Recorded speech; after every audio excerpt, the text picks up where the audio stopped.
کھلی جنگ شروع ہو جائے گی. اچھا یہ جب جنگ شروع ہوئی تو کہ رشیا ہندوستان کو ٹچ کر جائے گا. اچھا پھر یہ تھا کہ برطانیہ یہ چاہتا تھا کہ جو ہے وہ رشیا اپنی نوآبادیات اس طرف روک دے اور ہم اس طرف روک دیں اور درمیان میں افغانستان کو بفر زون قرار دیا جائے.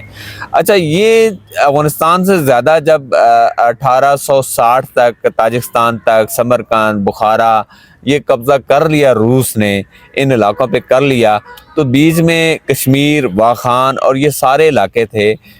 کشمیر کی جو ریاست تھی جو آج ایک بڑا ایشو ہے وہ بھی اسی وجہ سے قائم تھی کہ برطانیہ نہیں چاہتا تھا کہ کشمیر کو وہ ڈائریکٹ کنٹرول میں لے لے کیونکہ کشمیر کے اندر ہی یہ واخان کے گلگت کے یہ بلتستان کے علاقے آتے تھے تو اس کا خیال تھا کہ اگر یہ ہم اس کو ڈائریکٹ کریں گے تاج برطانیہ کے انڈر یہ چلا جائے گا اور ہماری یہ ریاست اٹانومس ختم ہو جائیں گی تو روس کے ساتھ ایک ڈائریکٹ ہمارا کانفلکٹ ہو سکتا ہے. وہ اس سے بچنا چاہ رہا تھا تاج برطانیہ. اس سے بچنے کے لیے جو ہے وہ واخان میں انہوں نے روس کے ساتھ مذاکرات کیے اور 1873 کے اندر روس اور برطانیہ کے وزیر خارجہ کے درمیان ایک معاہدہ ہو گیا کہ واخان جو ہے بنیادی طور پہ بفر زون ہوگا, آپ تاجکستان سے نیچے نہیں آئیں گے اور ہم یہ آگے نہیں جائیں گے.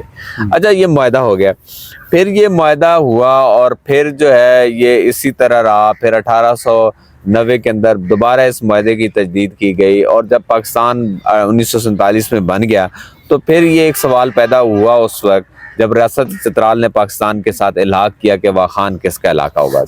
یعنی کہ یہ جو گریٹ گیم تھی اس میں پاکستان سے یہ نکل گیا تھا.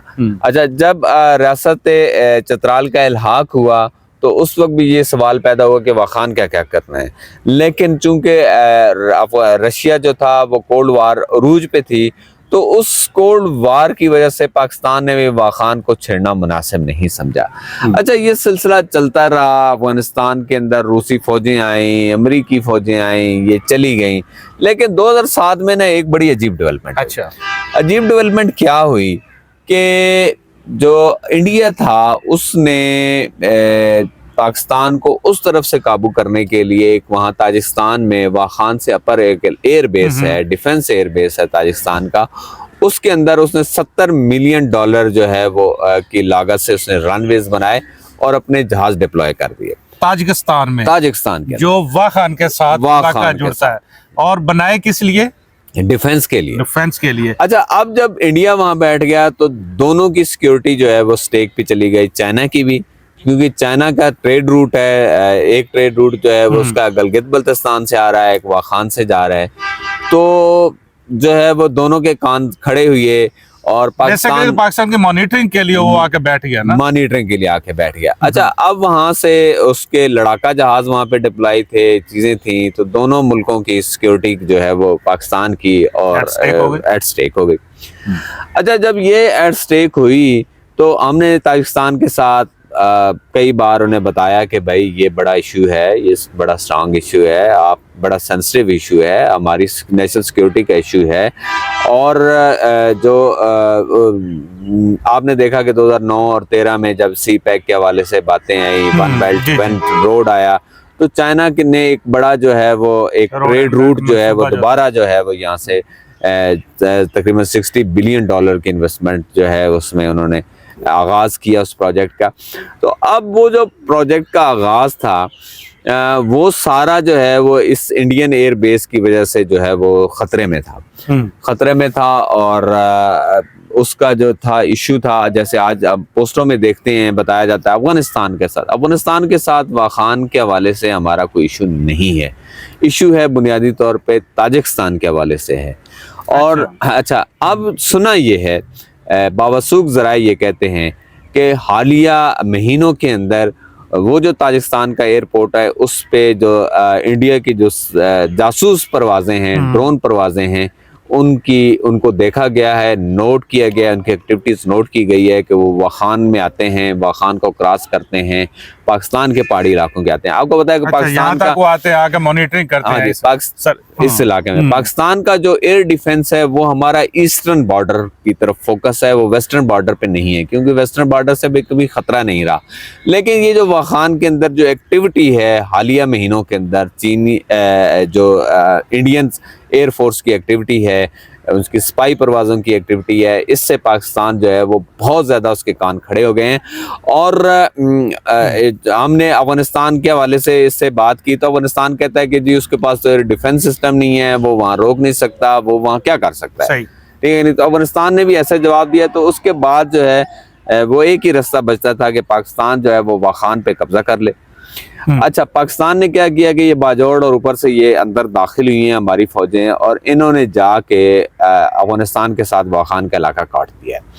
اب عملی طور پہ جو واخان کی وہ جو 350 کلومیٹر کی پٹی ہے وہ ہمارے پاس ہے، اور یہ ہمارے پاس خبر ہے، نیوز ہے جو شیئر کر رہے ہیں آپ، ہمارے پاس ہے. اور اس میں جو افغانستان ہے وہ تو احتجاج کر رہا ہے، لیکن ہم افغانستان کو بتا رہے ہیں کہ بھائی یہ ہمارا نیشنل سیکورٹی کا ایشو ہے. بنیادی طور کا حصہ ہاں جی، تھا نا، بنیادی پٹی تھا یہ پاکستان کا علاقہ، وہ تو تھا، لیکن ایک بفر زون بن گیا تھا. اور پھر جس طرح ڈیورنٹ لائن ہے، وہ افغانستان کہتے ہیں جی ہمارا تو جیلم تک کا علاقہ ہے، یہ ہے وہ ہے، لیکن اب تو وہ انٹرنیشنل بارڈر ہے نا، وہ ہے افغانستان کیسا. لیکن ہماری نیشنل سیکورٹی کو چونکہ تھریٹ ہے اور وہ تھریٹ تاجکستان کی طرف سے ہے، تو ہم نے تاجکستان کو سمجھایا ہے. وہاں بالکل کلیئر کٹ پیغام دیا گیا جی کہ یہاں سے انڈین جو ہے وہ جو پروازیں ہیں وہ بند ہونی چاہیے، اور انڈین کی کوئی پریزنس نہیں ہونی چاہیے.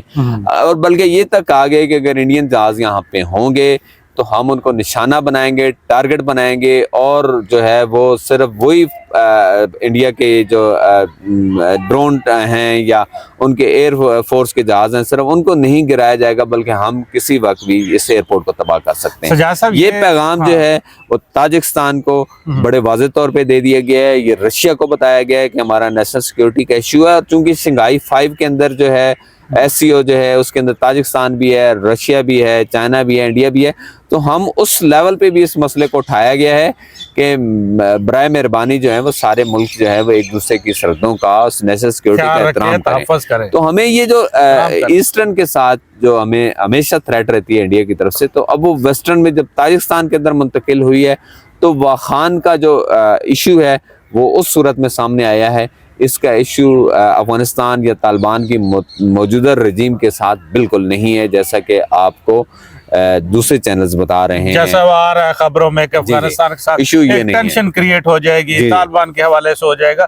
اصل ایشو یہ ہے کہ پاکستان کی سیکیورٹی اور ڈیفنس کا یہ معاملہ تھا، اور پاکستان نے اس کو اور اس میں ایک اور میں آپ کو بات بتاتا ہوں کہ اس میں چین کی مکمل حمایت اس لیے ہے کہ چین وہاں سے ایک روڈ بنا چکا ہے، 49 کلومیٹر ہے، اور چین جو ہے وہ افغانستان کے اندر اس کی حالیہ مہینوں کے اندر $4 بلین سے زیادہ کی انویسٹمنٹ ہے، منرل سیکٹر میں ہے.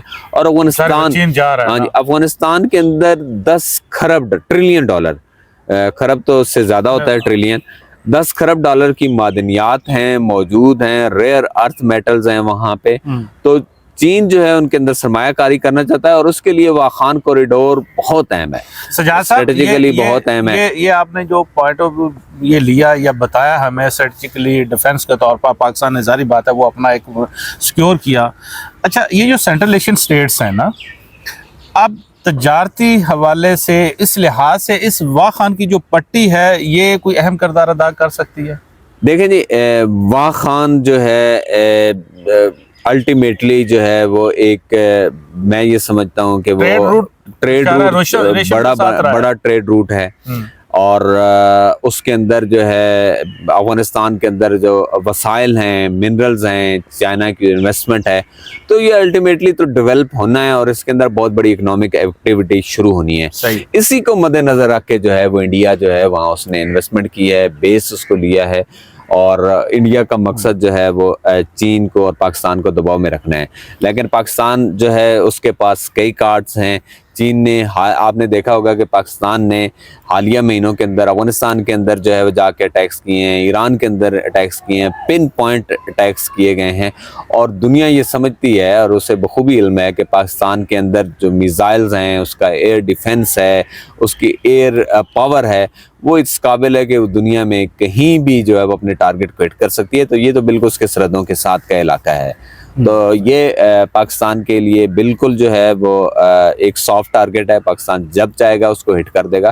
اس لیے ابھی ہم تاجکستان کو ایک وارن کیا گیا ہے، بتایا گیا ہے. اب دیکھنا یہ ہے کہ تاجکستان اس میسج کو کتنا سیریس لیتا ہے. نہیں لیتا تو پھر میرے خیال میں ہمارے پاس باقی جو ہے راستے موجود ہیں۔ سجاد صاحب تھینک یو ویری مچ۔ ناظرین یہ تھا ہمارا آج کا خصوصی ویلاگ جس میں آپ کو سجاد صاحب نے تفصیل کے ساتھ بتایا واغ خان کی جو پٹی ہے جو بیسکلی پاکستان کا حصہ تھی، جو گریٹ گیم تھی، اس کے دوران یہ افغانستان کو دے دی گئی تاکہ یہ تاج برطانیہ اور رشیا کے درمیان براہ راست کلیش جو ہے وہ کریٹ نہ ہو۔ اس کی اہمیت کیا ہے، پاکستان اس تک کیوں رسائی چاہتا ہے اور پاکستان نے کیسے رسائی حاصل کی، اور اس کا اسٹریٹجیکلی اور تجارتی طور پر اس کی اہمیت کیا، اور آنے والے وقت میں یہ کیا کردار ادا کرے گی۔ تو بیسکلی تو واغ خان کی جو پٹی ہے یہ 4 ملک جو ان کے لیے بہت امپورٹنٹ ہے، افغانستان، پاکستان، چائنا اور تاجکستان۔ تو ناظرین یہ تھا آج کا ویلاگ، اپنا بہت سارا خیال رکھیے گا، آپ کی خدمت میں پھر حاضر ہوں گے نئے ویلاگ کے ساتھ، نئی انفارمیشن کے ساتھ۔ سجاد صاحب بہت بہت شکریہ آپ کا، اللہ حافظ۔